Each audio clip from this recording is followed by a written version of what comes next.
Welcome to Ear Biscuits. I'm Link. And I'm Rhett. This week at the round table of dim lighting, we are exploring the question, why am I, Rhett, growing out my hair and beard? Why are you growing out your hair and beard? Hair and beard. You're growing out your hair and beard. Hair and beard, not my hair and beard. That'd be a different thing. It'd be a beard shaped like a heron, which is a bird. Well, you know what? It is starting to assume the shape of something that could, it's curling forward in the front, and it's almost like there's a beak. It could be from I would say, okay, I'm listening. I'm on board for this. Hold on. So I'm on board for you talking about hold on, your you just cut your facial own, hair. You cut yourself short. And your hair, and then just said, okay, I'm on board. Why are we talking like this today? We're talking very staccato. Staccato. Now, are you, tease me, I'm on board, but they may not be. So what are tease it, you mean what like are you saying? This, teasing don't tease my your hair. There's something to this. Like okay, there's rumblings of reasons. So apparently there's enough to talk about. I mean, this may be an announcement to you, but yes, the plan is to grow my hair and my beard out, and I have a reason. I knew you were gonna do it. This is not news, but and I've only heard the rumblings of the specifics. So. And it may not seem like the kind of thing that warrants a conversation on Ear Biscuits, but you know, I think we've demonstrated that it doesn't take much to warrant a conversation on Ear Biscuits. But is there something to this? Like, is this gonna go somewhere? This conversation? I mean, like, I certainly hope so for the sake of the entertainment of the people. You're not really selling it well. Like, I'm looking for a teaser like, yes, and what I'm really gonna talk about. I have a deeply personal reason that I'm doing it. And there it is. How's that for a tease? You have a deep, so it's not a shallow thing. There's a deep element. I mean, there could be shallow elements to it as well. We'll explore all that. Okay, all right. But it started in a deeply personal place. All right. I hereby commit to being actively engaged in ripping you to shreds, but also supporting you emotionally. Okay, that's interesting. In this conversation. Okay, before we get into your heron beard, I can't figure out if this is something to celebrate because it might come across as bragging.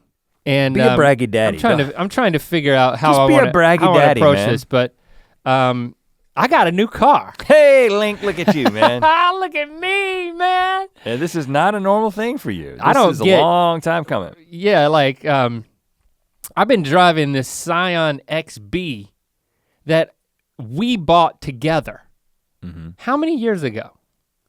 Like you've been through a number of cars, and I've just been driving this Scion XB. When we first, just to step back a little bit, I don't know when it was. When we first moved to LA, we towed my family minivan behind a U-Haul truck, and then you took over the lease from somebody in Santa Monica. Yeah, fun fact, life tip.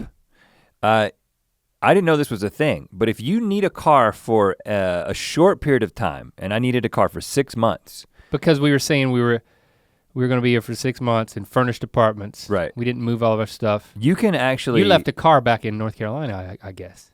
Yeah, I did, 2 of them. You can take over someone else's lease, and there are different websites where you can do it. So it's much cheaper than renting a car. You don't wanna rent a car for 6 months. And if you're in a situation like I was and couldn't borrow a car because I was going to a new place where I didn't know anybody, you can take over somebody's lease. I did, it was a Saturn. It's the only time I drove a Saturn, and then Saturn just quit making cars. I went with you to pick it up. Culver City. So that I drove you there, because Uber wasn't really popping yet. No, it wasn't Culver City. It was all the way, it was at the beach almost. It was like Cerritos. It was a long ways away. Or something. And if I remember correctly, we went into this guy's apartment. It's like if you go on Craigslist to buy like a bike or something. You like meet a guy at his apartment, you buy it, but for you it was taking over the lease of a car. It felt a little clandestine. I was like, I don't know if I actually took it over. I just got the keys and drove away. But there was paperwork and cash involved. Yeah, but it was all the paperwork was with the bank. And then our second car, when we settled into living here, I think we leased a Ford Fusion. Ford Fusion. As a company car, which I drove, and then I would come to your house because we worked in your backyard. Well, between the two families. You didn't have a car. Between the two families, we had 3 cars total. So y'all had a minivan, We had an SUV, and that was what Jesse and Christy drove because they needed to take the children And around. then we shared a car. And then we shared a car because I didn't have a commute. Right. And then we started did commuting. that for a good while. And then we bought, speaking of cash, we bought the Scion because that's the car that you had back in North Carolina, and you liked it because it had storage capacity, and it worked It's actually for a tall good for guy. a tall person. So you could sit up. Still is. The Scion is one of the best cars for a tall person. And we had this idea to buy it in cash. Like we had this vision of taking out the cash. Well, I think that when people said you buy a car in cash, we literally thought that meant that you took a stack of cash into the dealership. Well, and then it just really means you just don't finance it. Yeah, it just means you like get a cashier's check. But we literally took a stack. I'm sure we told this story. Yeah, we took took a cash. How much money? How much money did Scion cost? It was $18,000. Okay. And we put $18,000 in an envelope and walked around. I thought it was gonna be a freaking. Walked around. I thought we were gonna have to get a duffel bag. I don't know. I just didn't really think about it. It's not really that much. I mean, I could have put it in my pocket and you would have just thought I was excited. Well, I mean, yeah, it's not that much money. Yeah, because if you get $1,000 bill, it's only 18 of those. We didn't get those. Do exist, but I've never seen one. We got it in hundreds. Yes. We got 18. No, we got 180 $100 bills. Yeah, you don't need a duffel bag for that. And then we like gave it to the guy and he like looked at us kind of weird because it's still like, it's like one stack of. It's what rappers talk about doing. They got bands. Yeah, I want to do it more often. He had to take the money and put it in a counter. Yeah, twice. I had to count it twice because it's a lot of cash. So I've been driving that thing around for years. I backed into somebody in a Ralph's parking lot. The bumper's all crapped out. A tail light's busted. What tail? The tail light's been busted for over a year. I've just been driving it, It's got Bluetooth connectivity to my phone. I can listen to music. That's all you need, Bluetooth. Although I read recently you should turn your Bluetooth off because it is highly susceptible to hacking, security breaches. You should turn your AirDrop, first just turn your Bluetooth off unless you are currently connecting to something that requires Bluetooth. Don't have it on all the time because people be opening up that mouth and taking advantage of your Bluetooth. Oh, really? Your Bluetooth, yeah. Yeah, that's what I heard. But you got a new car. So I finally did it. Mm-hmm. I got a new car and I've had in my mind I want to get an electric vehicle. Of course. And I'm like, you know what? This is my opportunity to splurge. I've done some things to splurge, but this is the first time this is the quintessential splurge on myself. Oh, That's what I've done. Because you can use a different word. I got an electric car. I test drove a Tesla and then I looked at the price tag on that thing and I just could not bring myself to do it. Yeah. Especially when you were looking at the X, which is just, if you get one brand new, I didn't need to get the car. ridiculous. She said I needed to get the SUV, get the X, so that like if the whole family needed to go somewhere, we could still all technically get in it. So I'm like, okay, really, that's a requirement? I do think that that's kind of important. Yeah, she talked me into that because I test drove a BMW, the i3 or something. 3, yeah. It's like that. It kind of looks like a bigger, slightly bigger version of a smart car. It's the one that Katie Couric and Bryant Gumbel were in the commercial, making fun of themselves from talking about the internet. In that campaign. Not a lot of bells and whistles on that BMW. I'm like, if I'm gonna get a BMW, it needs to have bells and freaking whistles. It did not have any, and the reason was to keep it lighter, so it could have a greater range. And they're still trying to sell you on, and you put a little gas engine in the back as a backup. And I'm like, for some reason, as anxious as I get about things, I wanted to fully commit to an electric car. We also have a gas power car if we go on like a trip or camping or something. So it's like, yeah. I don't have what they call range anxiety. Well, I have all other types of anxiety. Yeah, but you've had the car for a week. You don't know what kind of anxiety you're gonna have. Most people have it and it keeps them from considering a fully electric vehicle. I thought range anxiety is when you're in the car and you start looking at that meter. But yes, but it starts with deciding if this is gonna be your car. All right. I think I have that. I looked at the Audi Etron. I had to sign up on like a a waiting list for like months and months and months to get this thing. So they kind of tricked me into full splurge because you go on and you configure your car and you place an order and they're like, well, you can change this before we get it goes to the plant to be made. And so I'm like, you know what? I'm going all the way. And I said yes to everything. Yeah. I never went back onto the screen, which you might call that the website. I call it the screen. And like really say, you know what? I'm not gonna get this because it costs a little more and I'm not gonna get this edition. It's like the first time I've ever said yes to everything, all the accessories for anything. Yeah. Like I'm usually the one that's like, yeah, I'll get it, but I'm not gonna get this and this and this. Next email I got, they were shipping the thing. Yeah. And I was like, too late now. I backed into the splurge. And again, I just feel like I'm almost apologizing. But it's like, because I have a hard time spending money. But so I got this thing. Are you apologizing for the massaging seats?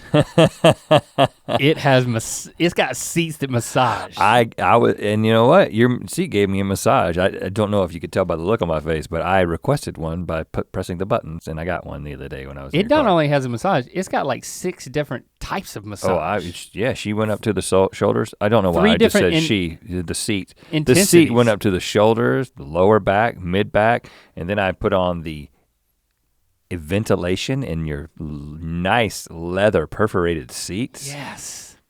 Yeah, you do the bragging for me, man. This is good.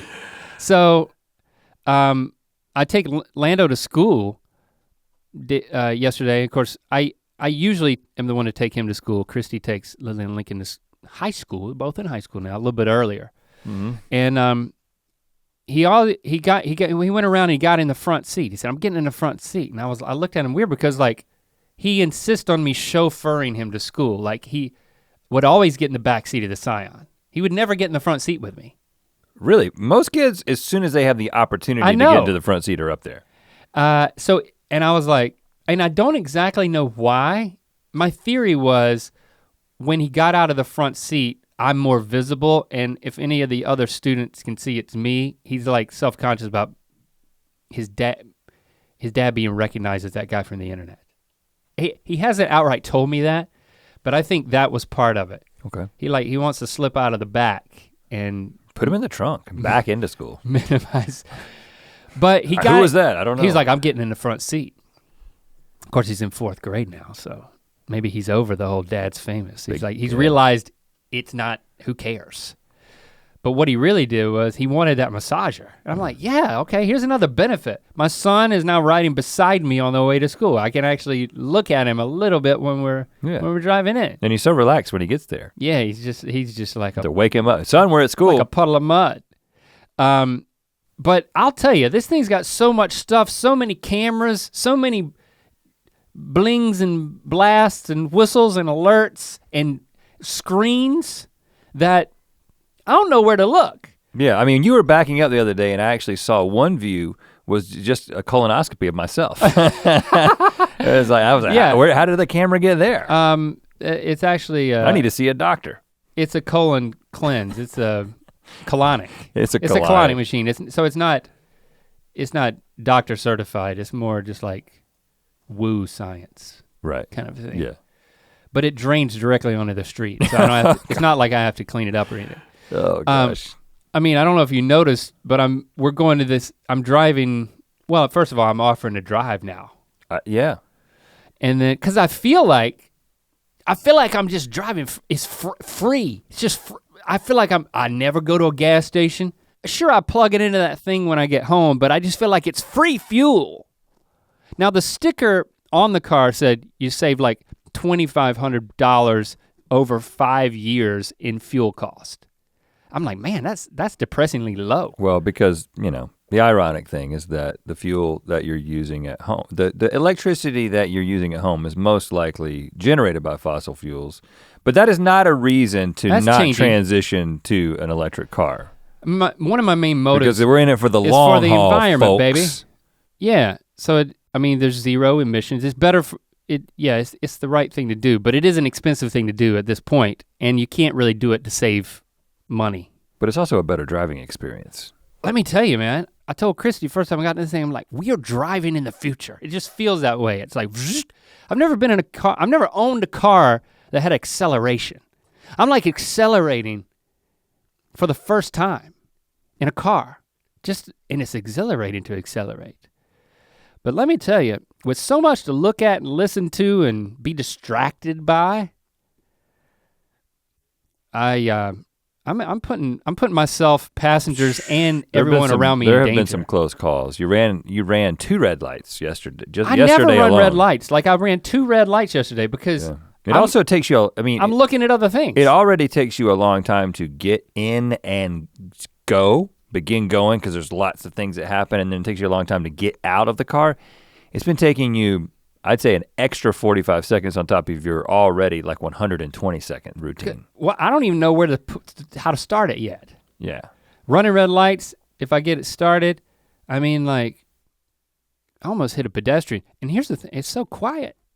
You know, they add a little sound.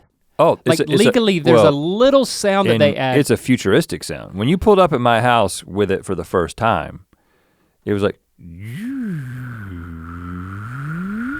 that's the sound. That is not necessary for the operation of the vehicle. That is safety. That is added for safety and only. And coolness. And in reverse, it makes a different sound. Good. I've never heard it from the outside. Well, let me drive it. I'll drive it around you. I'll drive a circle around you. You can stand outside and listen to it. Okay. That's about as far as I'll let you drive. I did let Lily drive it. I was pretty nervous about that, but yeah. Christy has not driven it. So yeah. But you're gonna let her. I feel guilty about doing it, but I'm also having the time of my life behind the wheel. Yeah, man. Splurge yourself. And I would think Audi, but it's not like I got a discount, so not a sponsor. I mean, you did buy it, you did order it directly after we attended that Audi dinner. That's true. That was one of the coolest experiences we've had in terms of like the whole like name dropping kind of situation. Have we dropped those names? Because let's do it. Don Cheadle. Yeah, we had dinner and a very small group of people, and freaking Don Cheadle was there. That's all I gotta say. I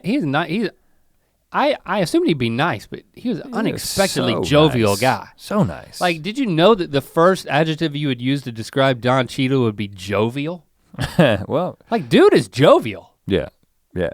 Almost festive. And it feels like Christmas around the guy. And like very engaged with whatever it is that everyone's talking about. Kumail Nanjiani, we sat next to him and we were talking about the Etron, and he was like, it's basically just a station wagon. And I'm like, yeah, you're right. What I want, bro. I mean, it's not, I would have to agree with that. It's kind of a practical thing, which makes it's not like flashy. No, it's got all the bells and whistles. And you went with like, and it's, I like the color. Yeah. It's a cool color, but it's cool because it's not cool. You know what I'm saying? I never saw it in a car when I ordered it. I was like, oh, you got a tan beige station wagon. Yeah, I did. You got a beige station wagon. No, it's a sexy experience. It looks very futuristic. And not as much as a Tesla though. Like it's got a grill even though it doesn't need a grill. So many people are driving a Tesla. You know? I mean, around here, it's just like. It basically just looks like another Audi. It looks like it's not a fully electronic vehicle because of the grill and stuff like that. Yeah, until you hear that. So it's incognito. Yeah. Well, I'm happy. No mufflers. I'm happy for you. No mufflers. That's my favorite part. And yeah, I mean. I got a new car, you get a new hair. The side effect of you driving more though is that you're not great at carrying on a conversation while driving, so it makes, that's a little bit of a bummer. Yeah, it's not fully, so engaged. It'll almost drive itself. Yeah. And then I can start talking when I get in that mode, once I figure out how to use that. Okay, we'll talk, if we have any more harrowing or non-harrowing experiences in your car, or not getting more massages, we'll keep you updated on that. Need a massage chair. These need to be massage chairs. No, you can't. No, keep it to the car. But first, we want to let you know that you should head over to that new mythical.com website, and you should scroll. First of all, it might just happen that you get a little pop-up that invites you to subscribe to receive the Mythical Monthly newsletter, where you get news from us, early access to discounts, and a lot more, some recommendations, etc.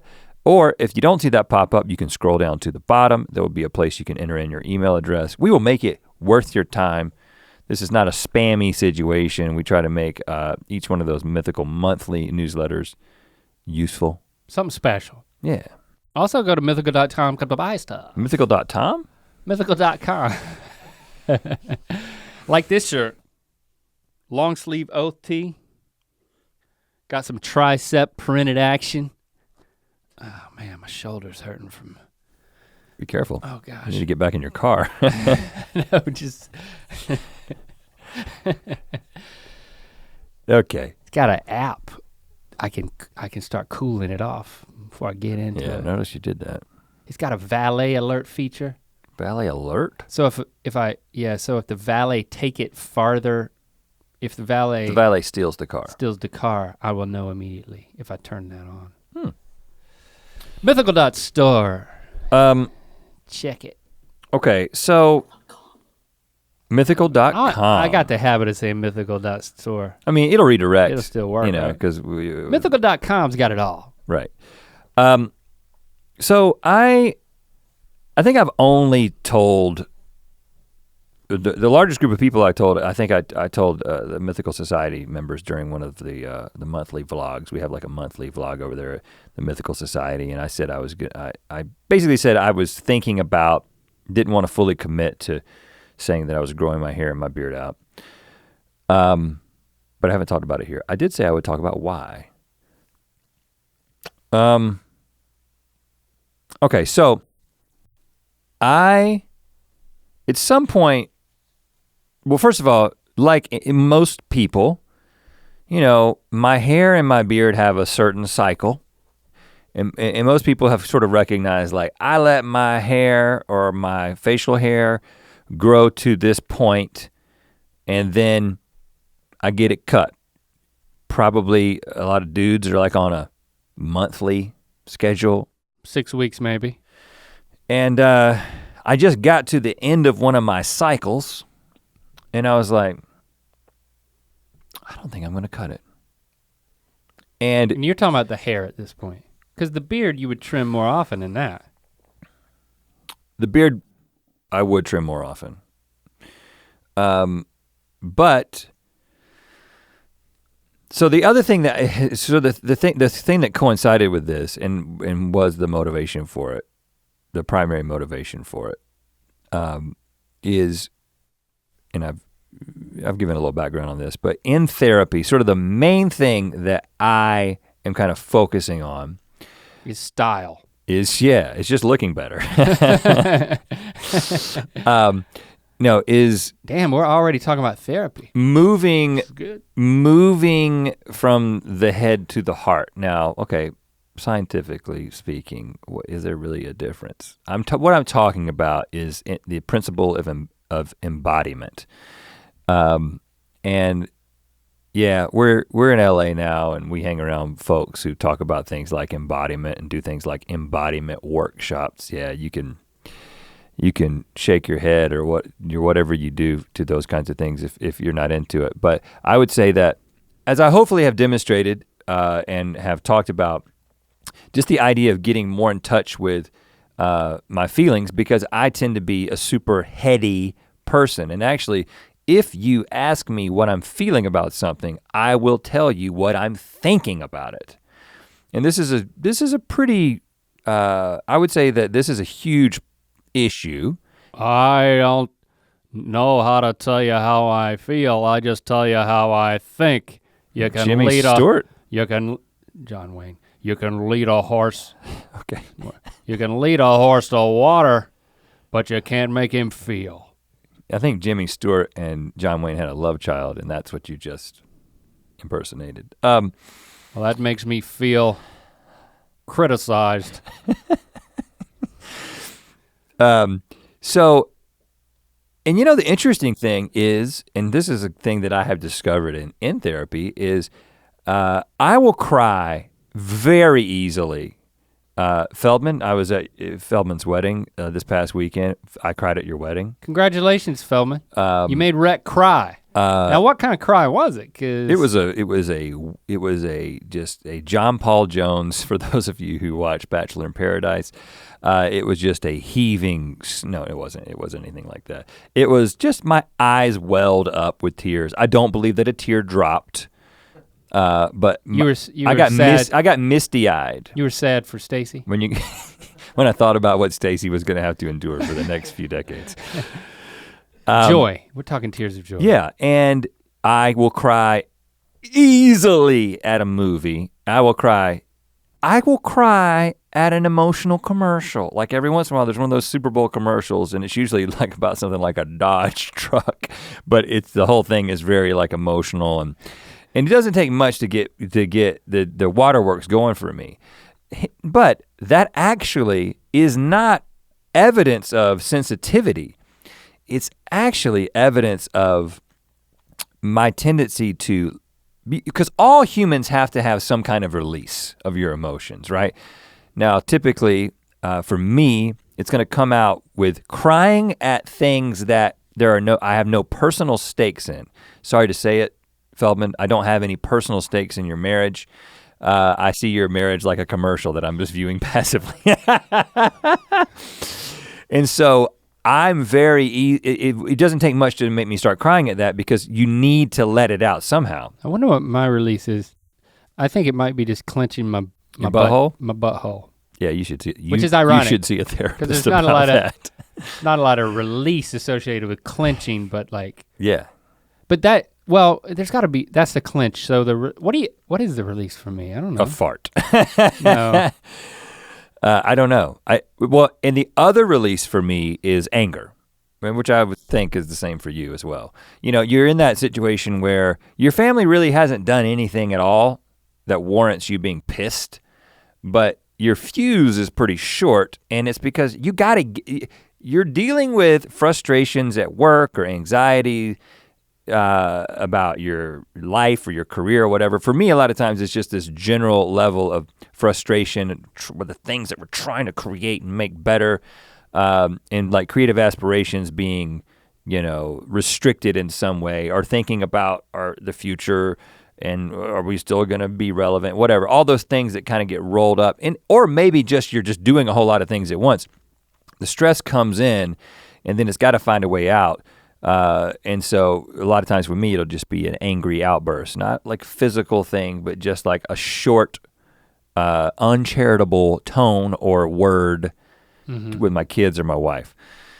And so I'm dealing with that because the thing that my therapist is trying to get me to do is just be like, okay, when you are experiencing something, don't just immediately move to what do you think about it? Because I'm also a huge problem solver, and so even if somebody tells me an issue that they have emotionally, the way I respond to that is to tell you what you should do. Or even if it's not polite to say it, because it's like in your mind or in my mind, it's immediately like, well, if it were me, I would do this. My next step would be this. My action would be this. And this is problematic in relationships, of course. Right. So if your wife comes to you and says that this is how I feel about this, or I had a bad day and this is specifically what happened, my typical response is to be like, well, what are we gonna do about it? Here's my advice. And she's not interested in my advice. She's interested in me having some empathy and feeling along with her. Yeah. Now, related to that, one of the things that I'm trying to do is sort of live more in this part of my body. And so again, these are basically just tools. I don't think that there's some like center of mass of my soul that is literally moving down to my heart. But there is this like physical like question of like, where do I feel this thing? And like, how do I embody this on a more consistent basis? So I could be in a situation where I'm just interacting with somebody And I could be like, don't just think about what they're saying and think about this conversation. Feel what they're saying and feel this conversation and be in your heart, and you will be a more connected, present person. Yeah, we got an advanced copy of our friend Mike, Science Mike McCarg's new book, which I'm sure we'll talk about more later, but I probably shouldn't talk about his book, which he gave us a sneak peek, but screw it. He said, he's talking about how you have a nervous system built around your digestive system, for example. Yeah. It's not, nerves aren't just to feel at your fingertips, but it's to give feedback. And if I'm not mistaken, like independent of like rational parts of your brain, a lot of your nervous system, it works and sends signals and your body responds automatically. Yeah. But there's actually feeling and sensation associated with these things, whether it's digestion or there is a scientific reality to it. I obviously I don't understand it or can't explain it as well as Mike can. But knowing that is another access point to, I think, what you're talking about, which is beginning to awaken to the fact that everything doesn't happen in our rational, our experience is not just limited to what we can filter rationally. That's what you're saying, right? Yeah, and also it's, if you're like me, you can have a tendency to just come to the conclusion that this is my personality. My personality is not very emotional. Like I'm not one of those emotional people. There's not a lot of drama. In reality, I'm just really good in certain circumstances at behaving well. But because I'm a human, that stuff that goes in is going to come out in some form, like we discussed. And for me, it's these unhealthy ways. So all that to say that sort of my mantra, and it's very difficult to remember to do this. My mantra has just to be like, be in the heart, and where does my hair and my beard come into this? Well, but even that is the question. But before you answer that, I actually, so if that's your mantra, the thing that you repeat to yourself, how do you do that? And like, what does the mantra part mean? And then what is the specific action point? Like, what do you do to be in the heart? Well, first of all, I'm figuring that out. Now, one thing I do is, you said mantra. So first of all, are you like repeating over and over again that phrase? Not out loud necessarily. It's more when I find myself in a situation, I'm like, how can I be more embodied right now in this conversation, in this interaction, in this moment, whatever. But practically, I think it happens in a couple of ways. One is asking myself, what do I feel about something, as opposed to just what do I think about it. I think I got enough thinking going on for like a dozen people. I don't, I'm not about to think not enough about something. So it's more like, okay, but what I can do, and this closes me off in relationship, is to just think about things. And so it's like, okay, well, what do you feel about that? To actually feel it, take a moment to where do you feel it? And what is the feeling? I mean, a lot of times my therapist asks me, but what do you feel, how do you feel about that? And I'm like, I don't know what I feel about it, but I can tell you what I think about it. Mm-hmm. So it's asking that question. Now the second part of it, I think for me, a big part of kind of being present in like a conversation is not, and especially in a group where a group maybe, not necessarily a large group, but where I tend to go into my performance mode. And this gets into a little bit of which we still haven't done a podcast on this, the Enneagram stuff, which it's essentially just a way to think about your personality. It's not particularly scientific, but it's not like astrology. It's It's just based on observation. And I tend to be a performer. And so I kind of adapt to certain environments. So it's like, okay, I'm in this type of environment with these type of people. I'm pretty good at figuring out very quickly, how do you succeed at being liked in this situation? Like what kind of humor, what kind of conversational topics need to be deployed in this group to be seen as relevant, a leader, just to perform well. That is my default. I'm really good at it. But for me, it's saying, okay, you gotta break that cycle of trying to perform and move into a place that is more like for me, that's not filtering what I say. Now this is not your issue. You don't have a filter, but I think that that's a healthy thing in a lot of ways. It can get you into trouble and maybe make you have to apologize more than the average person. But for me, it's saying like, I'm actually going to say the first thing that I feel about this thing that we're talking about, and I'm not going to run it through how does this fit into my overall performance in this setting? Now it happens very quickly, right? And it's very difficult to decipher between when is this an authentic, I'm just speaking from the heart and just saying what I think, and when is this my sort of curated thought? Because I'm so good at getting to the curated thought very quickly. When am I speaking from honesty versus speaking for effect? Yeah, so I would say practically those are the two things.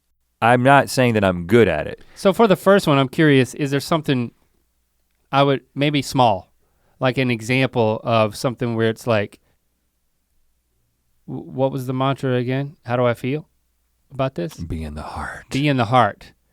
Like, can you think of a recent example where it's like, where you redirect it in that way? Well, I think it happens more often in, I think I'm trying to apply it mostly in my conversations with, my family.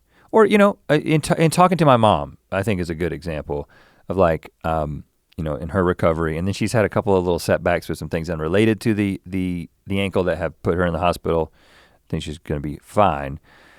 But even in a conversation with her, not just being like, okay, my role here is just the inquisitive, concerned son. But again, I'm not good at it. In going from the stages of like, if you go back before therapy, I was basically unaware that this was a problem. And now I've kind of moved into an awareness that it's a problem, but not necessarily an ability to always act and change. And I'm trying to move to a conscious awareness where I'm actually actively doing these things. So that's I don't know how long it's gonna take to get there. That's what I'm working on. But when you're on the phone, you're no longer just asking for like give me the update. What is it? Are you in the, oh, you had to go back to the hospital. What is the doctor saying? What's the next step? What's the plan? Okay, let me know when you get the results or whatever, right? You're trying to move beyond just the practical. Yeah, and it's not easy. I'm not good at being, well, how are you feeling about all this? We could be as simple as that, is like entering into a real conversation. So I don't have a whole lot of examples of like, this is how I do it, because it's more just like, I know it's a problem and I'm trying to solve the problem. It's interesting because it's compounded, I would imagine, in those moments, because it's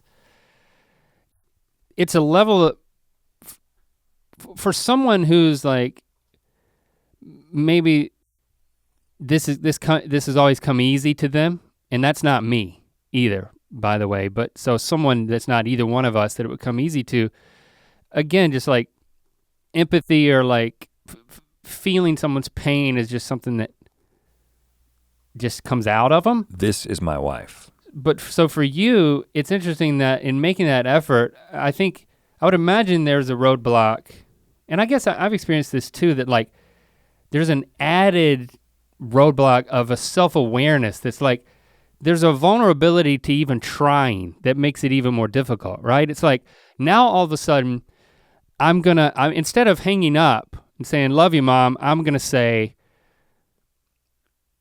how do you feel? Or I'm gonna make the decision to share how what she shared with me made me feel. I'm gonna share that with her. And then it's like, I'm gonna do this now. And it's gonna feel weird to me. It might feel weird to my mom. It might, like, what's my tone of voice when I start to exercise empathy? You know, it's like, I would imagine, because we think similarly in this way, that like, we're so self-aware that when you start to engage those things that like, all of these signals keep saying, it's not worth it, right? Like even something as simple as like, well, what does my voice sound like when I'm more empathetic, you know? Yeah, I mean, and I do think it's a separate issue, but yeah, it's a compounding issue. But I think that it's just something that is, I think that our self-awareness is what makes us good at what we do. Yeah. And it's why we can move into different environments. It's why we can host a podcast the way that we do. It's why we can host Good Mythical Morning. Yeah. And I'm not. You're aware of how, the better we are, the more we're aware of how every single thing strikes a viewer. We're pretty good at stepping out and observing exactly the way something that we're doing would be interpreted or understood or experienced by an audience. That's entertainment. While simultaneously being in the moment as much as possible, which does require a level of feigning it. Well, as a performer. And I think that being a good performer definitely works against all of this. Mm-hmm, mm-hmm. You know what I'm saying? I think that the people who are probably the best and the most embodied, they might be a great dancer. You know what I'm saying? Like if you take something that's like this dancing, oh, you know what? I'm gonna go back to your wedding again. I did a little dancing at your wedding, not a lot, but again, I dance for show. You know what I'm saying? Traditionally, I move my body in a kind of a weird way, and I'm doing it kind of to entertain people who are watching. But I'm not dancing like nobody's watching. And what is the dance, Feldman? When everybody was circling your mom's? The Mitska. The Mitska. So everybody starts doing these concentric circles of that's the hora. The hora. Okay, the hora. It's the Mitska, that's the crowning service, and then, or the crowning ceremony, when the parents, the last children of the parents are married off. They get crowned. Oh, when the last children of the parents are married off, they get crowned, and everyone dances in around concentric. Kisses them, and then it goes circles. And then our DJ mixed it into the hora. And then he mixed it into the hora. But okay, so it was a communal dance, which by definition is not about an individual's performance. And it's funny because I felt, having never done it, there's this, I felt the same thing that I think you're describing, which is like all of a sudden we're like linking hands with people, Christy and then somebody I didn't even know, and then we're like doing these concentric, I can see you on the other side of the circle out of the corner of my eye. I know that you're probably having a similar experience to me, which is like, I'm doing this, but I'm not really giving myself over to it, right? Yeah. It's like, I'm conjuring up I'm setting my pride aside that like, this is about being a part of something. But I will say that even in that moment, I am doing it more than I ever have. I am giving myself over to the joy of dancing in a circle. Really. And that's the exercise. Yeah. Because the natural inclination is, well, like, if the whole mob of people on the dance floor form a circle, and then they want someone to go in there and show what's up, then it's like, oh, there's an opportunity to perform. It's like, yes, I'm going to do that. Well, I'm a little shy in those situations, but then if the right opportunity strikes, I will go into the circle and make a memory for people. But the giving yourself over to dance in a communal environment like that. And that's why I haven't been to an embodiment workshop, but an embodiment workshop does involve, and you have been to one, does I've involve done it. like freely moving your body in a way that is without self-regard, without self-consciousness. And yeah, this is all related to what I'm kind of dealing with in therapy. And I do think that our reputation, I don't know. And again, I think that this is definitely an issue for both of us. This is an issue for everyone. Everyone has this like, I am this kind of person and I don't want to feel uncomfortable and I don't want anybody to make me feel uncomfortable. Everybody has their own version of what that is. But I think in my family growing up, it's like we knew, like we kind of prided ourselves on, being good at things and seeming like we know what the hell we're talking about. And if we don't know what the hell we're talking about, we're probably not gonna talk about it. But we think that we know a lot about a lot of things, so we end up talking about a lot of things. And it's like, again, and then there's the opposite of that, which is just like this, if you just picture this like hippie just moving their body to the music at Woodstock. It's like that person, now first of all, because you're humans and we all have egos, I understand how, and this is what we're gonna get into when we talk about my hair in a second, when we finally get to my hair and beard.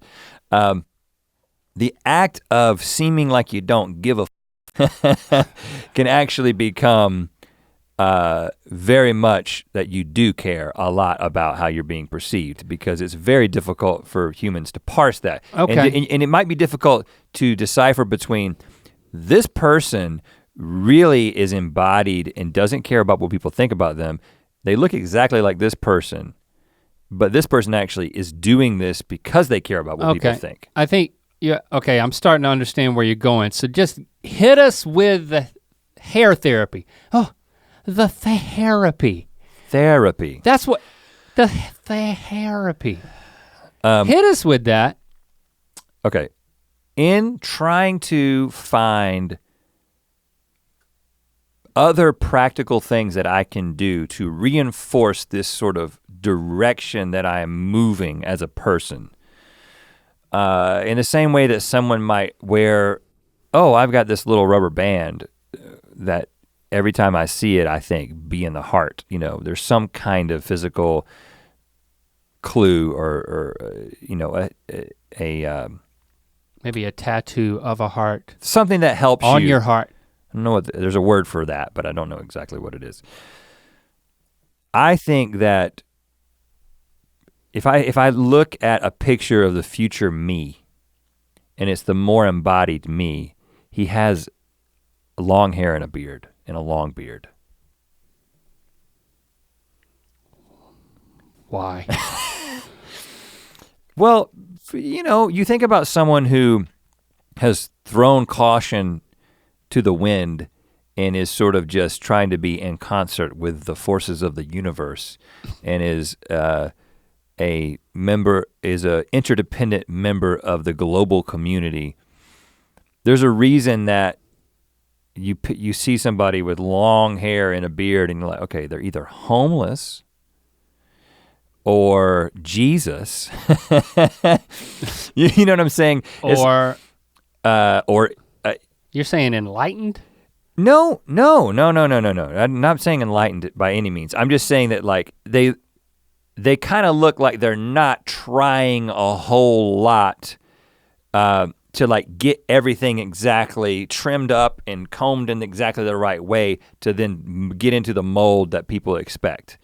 But I also think that you're saying grooming. There's a reason that there's a correlation between grooming. I think this is pretty simple. Yeah, I'm just to state it simply. If you go to Woodstock, you didn't see a lot of people with buzz cuts and military style haircuts. It was like long hair, beard, hippie, no bras. It's a relaxing of standards and a relaxing of trying to hold some sort of mold and fit into a certain thing. Now, again, we'll talk about how, they actually became, the counterculture became the culture in a lot of ways, and subcultures become oppressive cultures that expect people to do something to fit in. We're not talking about that. But to state it simply, a lack of, like a loosening of outward perceived grooming is a reflection of more of an inward grooming. Like spending your energy on not what how other people perceive you externally, but how you perceive yourself internally. Yeah. Okay. Yeah, it's the again, so it's the which is different than saying, I want to become more woke. I want to be like a guru, so I want to look like a guru. Yeah, you're not saying that. I'm not saying that at all. Now, that is the underlying reason. Now, but don't say but yet. Just one more. So, and you got excited about that thought because, first of all, it was you wanted something physical that you could do for yourself. I think and that's what you came up with. I think that I feel like I'm in a pretty lengthy, but very purposeful, personal transition. Been in it for a while. I hope to always be in transition, right? But I kind of have a little bit more, last few years have been, the last decade has been pretty interesting in terms of like figuring out who is it that I want to be? Like what do I want my life to be defined by? And I do think that some of that has come more into focus in the past few years. And so I think that this feels like an sort of an alignment as you try to like grab things in your life and align them towards something. An outward sign of an inward commitment. Yes, like baptism that we learned about growing up. And now, and I will also say that because I am a person who's on camera and I do care about my appearance, I cannot help but think, but it's also kind of cool to try something. I haven't done this, I haven't grown my hair and my beard out. I wanna see what happens. Let's see what I can turn into physically, like a completely superficial perspective. That I'm not gonna lie to you and tell you that, this is all about embodiment and being in the heart, and that's why I wanna look like I'm at Woodstock. No, it's also, it's kind of, there's a reason that it's kind of cool. You look at those pictures and like those people were kind of cool, right? And so I understand that that is a potential pitfall in this whole process, is that because it is about an external thing, and then that can become some driving force, and then I'm actually trying to be cool or thinking that I'm cool, and then I'm kind of working against the whole thing. Right, can you have your cake and smoke it too?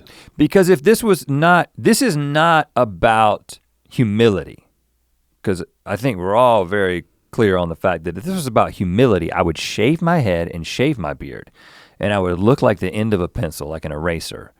And I don't have a chin that's worth talking about. I would not look, for some reason I did that on my wedding day, yes, but I didn't look good, and it would not be attractive to the average person. And so if I wanted to be humble, I would that's more like a Buddhist tradition, right? Is to like shave it all off. You're dying to yourself. You're becoming more like this other community. There's less things that distinguish you from another person. So the ego continues to die. This is something that's in many different religions, but I think the Buddhists have it figured out the most. And like this ego death thing, right? And so that I am interested in ego death. And continuing to like tear apart my ego that is a source of a lot of my problems. But growing out your beard and hair is not going to contribute to that. Right. It might do the opposite. It might do the opposite. I agree. I think you're gonna look cooler. It's like, it's someone who doesn't care, but could be caring so much about not seeming like he cares. That's cool. And in this town especially, where there's all types of people doing different things physically, and they all look like they're trying really hard, even the people who look like they're not trying. Like literally the only people who look like they're not trying are the homeless people, to be frank. And sometimes you see somebody in like Silver Lake and you're like, homeless or hipster? It's a game you can play. And because there's a fine line. And because, you know, the unkempt beard and hair and ratty clothes can be something like a cool thing in certain cultures. So, yeah, so I'm a little nervous about that. I will also say that I cannot guarantee that there will not be some other project or something that we commit ourselves to that means that I can't let it keep growing, that I have to cut it for some reason. I don't know what that is. I have determined that, like, you know, the typical stuff that we do, Good Mythical Morning, whatever, is not going to be significantly impacted by me growing my hair and my beard out. Now, I'm gonna continue to get more food on my beard when I eat, and eating is a big part of our show. You gotta get better at that.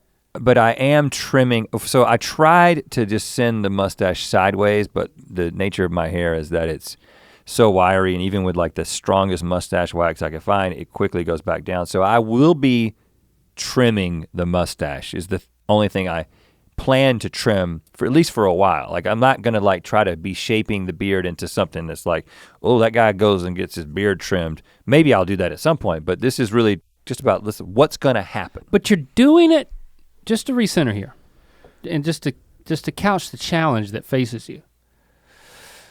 You're doing this in order to care less about how you're perceived. I would say that is a secondary reason. I think that this is a physical manifestation of something I'm trying to manifest internally, which is being more present, more out of my head and into my heart. And so as more hair grows out of your head, that's a reminder. I'm getting a little too technical, aren't I? Yeah, it's not like some super, I didn't like go up to the top of the mountain and wait for a sign. I mean, it wasn't like I had a dream and it is to never cut my hair again. You know, that's not what's going on.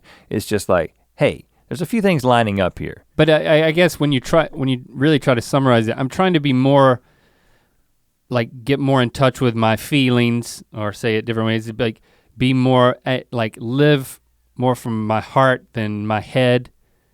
Therefore, I'm letting my hair grow out. It's like, if you just told somebody that, they wouldn't. I think I disagree with you.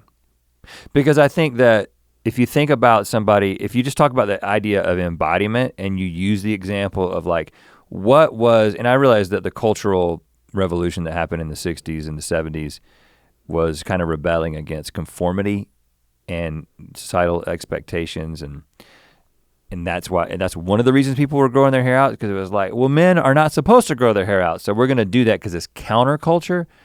But I think that whole like awakening and sort of like being present and being in the moment that kind of came with like embracing some Eastern philosophies, I think there's a reason that there is a reason that you picture somebody when you see somebody with like a military style haircut that's like all kind of like perfectly shaped and clean shaven and stuff like that. That doesn't say to you that person's living in their heart. I'm not saying it's superficial, because obviously you can have no hair and be in your heart. It's like inward focus versus outward focus. Yeah. Your own disposition. Yeah. And then one example, like you're saying, a secondary thing of an outward focus would be people's perception of you. So then the thing given our line of work is that you're gonna get more feedback. You know, having changed my hairstyle drastically a couple of times, you know, I weathered the storm of a cavalcade of feedback. It's like it draws more attention. So it's like, you're gonna have to weather that. And a lot of that, some of that will be negative. Like, the reason why I'm staying out of this is because, first of all, it's not my place to give an opinion. This is something that's, you know, for obvious reasons that we've discussed for 40 minutes. But also, I'm not opposed to it because I don't think it's gonna make you less cool. But I could be wrong, and at that point there may need to be an intervention. But for now, I'm quietly supportive from the sidelines. I don't know how. But how are you gonna weather the storm of increased scrutiny You gonna be replying to comments? You gonna be posting selfies of beard progress? I mean, potentially, yeah. That second on that, I'm not gonna be replying to comments. What are you talking about? Like people's critical comments? I'm just saying it's if this is an inward focus, there's gonna be a temptation because there's gonna be so much outward perception. Yeah, you might say, why didn't you just let this happen instead of talking about it? Well, it's like you're already talking about it. But now what's the plan moving forward? Ear Biscuiteer.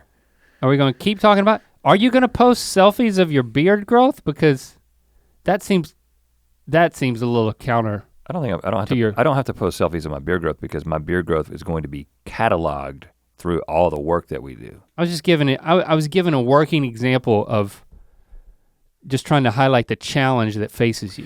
Well, the more you want to focus inward, the more people are going to focus on what you've done different outwardly. I personally don't. I'm not a huge fan when people talk about things in the way that I talked about it today. I'm just like, just keep that to yourself, bruh. But the reason that I'm talking about it is because if I grow my hair and my beard out, there would be just lots of speculation. Like, oh, they have a project. In fact, I've already seen it. They have a project and that's why Rhett's doing this. He's gonna be some character in something that they're doing. A lot of people thought that my fake beard was back because my real beard long, especially with my mustache kind of brushed out to the side, looked a lot like my fake beard. And so people are like, he shaved his beard off.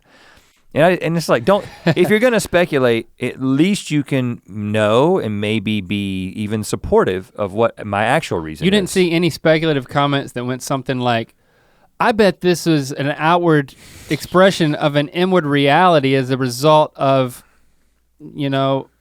investing in himself in therapy. Yeah, I didn't expect that. That's why I'm talking about it. Yeah, no, you're not seeing any of that yet. And I'm also, I'm a huge advocate for it. I'm a huge advocate for therapy for people who think they don't need it, because that was me. You know what I'm saying? It's for people who are like, I don't have an acute mental problem or emotional problem or even an acute trauma that I'm trying to work through. I'm just a person. I'm just a human. And I realize that therapy is a privilege. The fact that I can pay for it and I can afford it. Not everybody can do that. I'm just saying that for me, and it also seems like the most Los Angeles thing that you can possibly talk about is therapy. I get all that. I grew up in Bowie's Creek. You know what I'm saying? I still understand what that's about. But I want, because it's been so significant to tackle these things personally, I just want to continue to be an advocate for it. So I want to be open about it. I want to be vulnerable about it. I want to talk about the changes that are taking place.